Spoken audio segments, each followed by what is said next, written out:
So, but we do have some honored guests here, and I mentioned that we work with the Daughters of the American Revolution.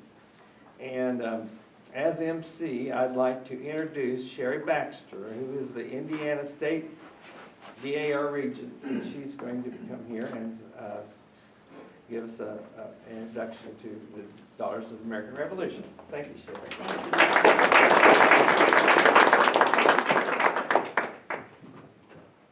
Can we hear me? Yes. Okay. Good evening. I'm delighted to join you and bring greetings on behalf of nearly 5,000 Indiana DAR daughters during this important commemoration and celebration. For 131 years, over 1 million women have pledged themselves to the objectives of the DAR. The mission of this great service organization is to perpetuate the spirit of American independence, to educate the public about their American heritage, and to foster true patriotism and love of country. This is accomplished through 3 objectives: historic preservation, education, and patriotism. We cherish and wish to maintain our American institutions of freedom and secure them for all mankind, as do the sons of the American Revolution.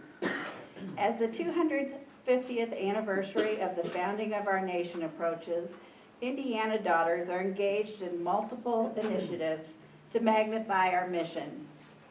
Through organized research and planning over the next 4 years, Indiana Daughters will hold hundreds of public ceremonies, rededicating patriots' graves, restoring historic markers, and recreating events significant to the founding and rich human fabric of our country. The threads of patriot ancestry, which we weave, all of us, into the fabric of this nation, create the evolving story of Indiana history and the legacy of our American culture.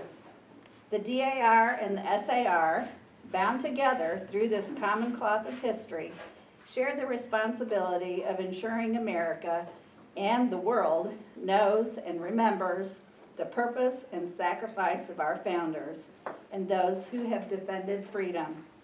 To that end, we are one cause and purpose. Thank you.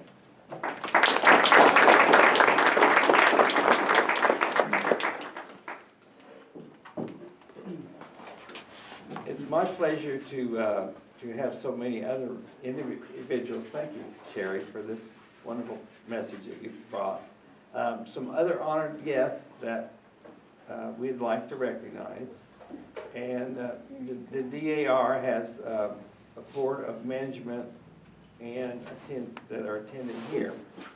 And namely, Elaine Schulte, if Elaine would please rise, and thank you for DAR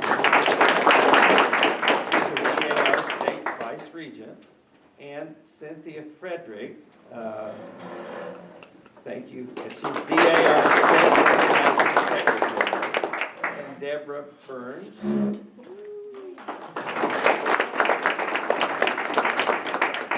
She's a National Division Chair, East Central Indiana Museum Outreach Committee. And do we have any elected officials here? Okay. And we're so glad, is it? Mayor Joe Yoakum. Mayor Joe Yoakum. Yes, we're so glad to have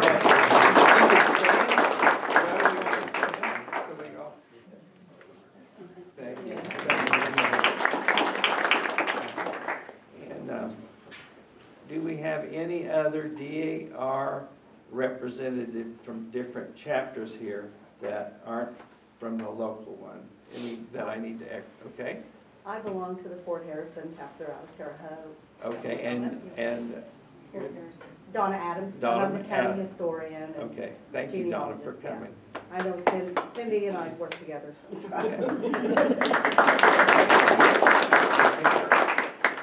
Well, I'm part of the Francis Vigo chapter, but I'm an associate of the New Albany Piankashaw chapter. Okay, thank you. And at this time, I'd like to introduce Lindy Heath, who's the Regent of the Francis Vigo chapter, and she's here to bring greetings. Glad to have you.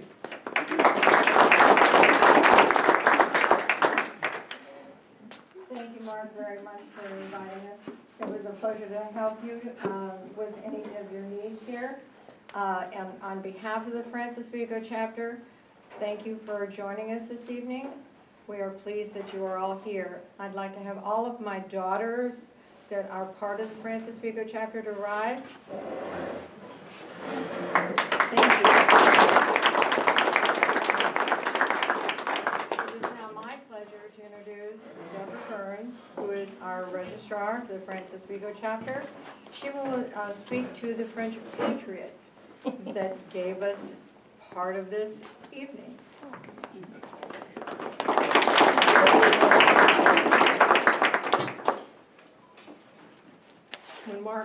When I talked to Mark, we were talking about what I could talk about, and he said, pick a project that Francis Vigo's working on, and I went, oh, that's a lot of projects. So I chose one that is one of my favorites, and that is the Dar American 250 Committee. And just a brief introduction to what this committee is about. She mentioned it, our state regent, when she was talking about DAR. We stand on the eve of a grand celebration.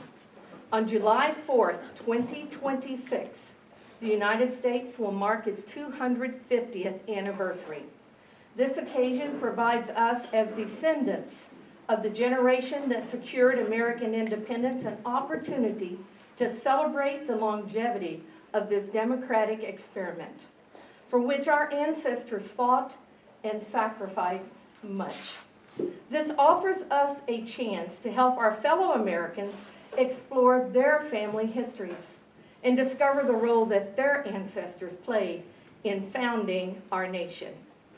I became a registrar of our chapter 6 years ago, and I started with my very first report honoring patriots.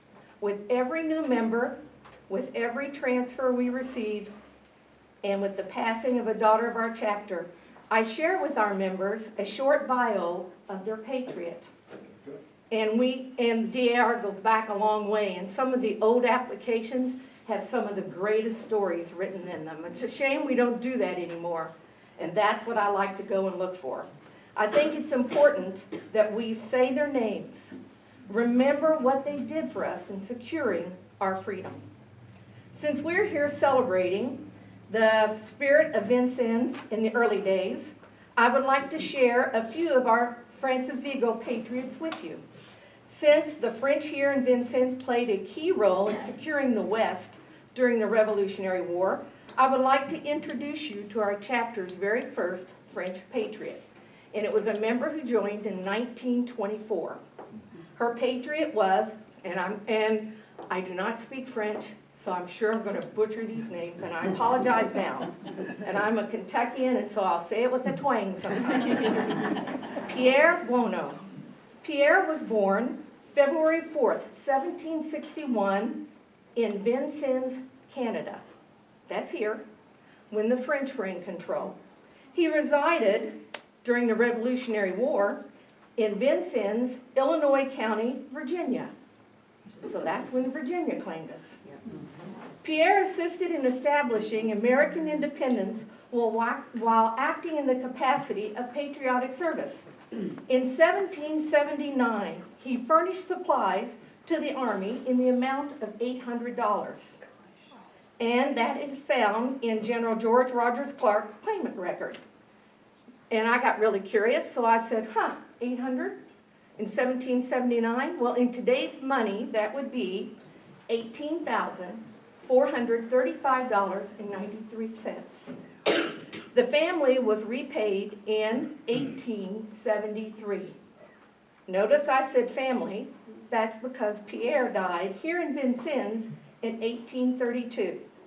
Pierre Buono was married to Mary Ann Noyen, and they had one daughter also named Mary Ann, who married Jean Francis Bayard. And when I heard that name, I went, Bayard. So I started doing some research. I can't help it, I'm the registrar. They had a son named Joseph, and Joseph is associated with a beautiful historic home here on 6th Street, just right a few blocks down, with the beautiful big white columns. So if you go down 6th Street, you will see it. Has Klein Realty in the front of it. On July 20th, 1778, at Post Vincennes, 182 inhabitants signed their names or made their marks on the oath of Vincennes. In that oath, they renounced King George, pledged to be faithful and true subjects of the Republic of Virginia, and promised they would inform the state of all treasons and conspiracies against the state and the United States of America. Anyone who signed that oath, of those 182 people, are considered serving the Revolution in the capacity of patriotic service.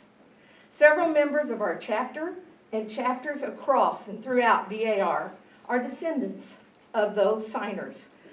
And I am proud to share with you the names of 2 brand new recognized signers of the Oath of Vincennes. Their names were added to our list of patriots on February 15th, 2022. And they are the ancestors of one of our Francis Vigo chapter members. The first is Charles Gale. Charles was born circa 1755. We know it was in Canada, but we couldn't prove exactly where. He resided in Vincennes, Illinois County, Virginia during the Revolutionary War. Charles was married to Elizabeth Claremont, and they had 11 children. These children can be found in the St. Xavier Catholic Church records. And I'm saying that because with 11 kids, there's got to be a lot of you people who could be related to him. Charles Gale died here July 8th, 1813. The next is Nicholas Bogeron. Nicholas was born May 24, 1740, near Montreal, Canada. He resided in Vincennes, Illinois County, Virginia, during the Revolutionary War, and on July 24, 1778, Nicholas married Francis Fauchon de Mers here in Vincennes. They had 8 children. Again proven with St. Francis Xavier Parish records. Nicholas Bogeron died in Vincennes on May 6, 1803. When we say their names, these patriots are remembered and made real for ourselves and for our future generations. And if any of you are interested in exploring your family history and discovering the role that your ancestor played in the American Revolution, contact a chapter of the Daughter of the American Revolution or Sons of the American Revolution. There are registrars waiting to assist you in your journey. Thank you.